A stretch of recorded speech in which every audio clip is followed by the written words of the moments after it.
Viewers, இன்றைக்கி கணவாய் fry, கனவா மீன் ஃப்ரை பண்ணுறேன். அதுக்கு கொஞ்சம் எண்ணெய் ஊற்றிட்டு அதில் கொஞ்சம் கடுகு போடணும். கடுகு நல்லா படப்படன்னு வெடித்த உடனே கொஞ்சம் கருவேப்பிலை போடணும். கருவேப்பிலை போட்ட உடனே வெங்காயம் போடணும்.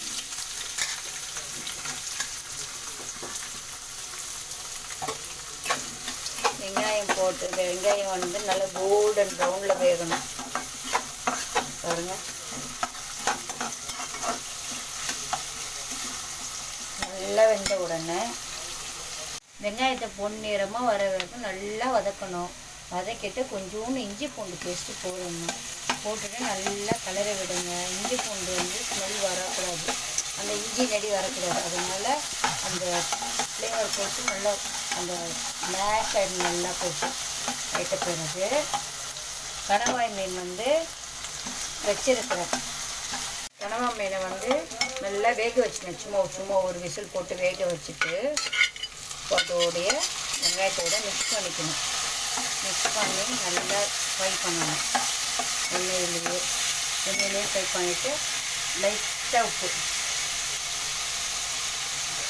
ஏன்னா நான் வேக வச்சதில் வேறு அரை ஸ்பூன் உப்பு சேர்த்துருக்குறேன். அதனால் சும்மா லைட்டாக கொஞ்சம் உப்பு போட்டு நல்லா கலரிட்டே இருக்கணும். கலரிட்டே வச்சுட்டு நான் வீட்டிலையே ரெடி பண்ணி வச்சுருக்கேன் பவுட்ரு. பாருங்கள், மிளகு, சீரகம், சோம்பு எல்லாம் போட்டு அதை ஃப்ரை பண்ணுறது வெஜ்ஜுக்கு நான்வெஜ்ஜுக்கு எல்லாத்துக்கும் யூஸ் பண்ணிக்கலான்னு இதை நல்லா ஃப்ரை பண்ணி வச்சுருக்கேன். அது ஒரு 1.5 ஸ்பூன் போட்டுட்டு நல்லா கலரிட்டே இருக்கணும்.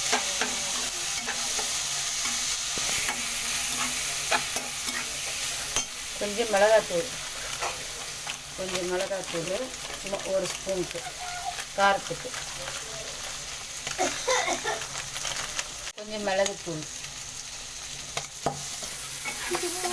பட்டுன்னு வெடியுங்க. அதனால் நம்ம முகத்தை வந்து ரொம்ப திட்டாக வைக்க வேண்டாம். கொஞ்சம் சும்மா ஒரு அடி தூரம் இருந்துட்டு அப்படி கலரிட்டு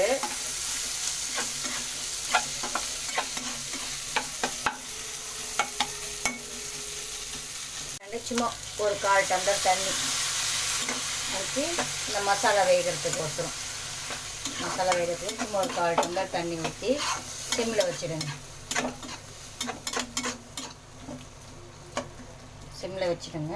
சிம்மில் வச்சுட்டு ஒரு 5 மினிட்ஸ் கழித்து அதை திறந்து பாருங்கள்.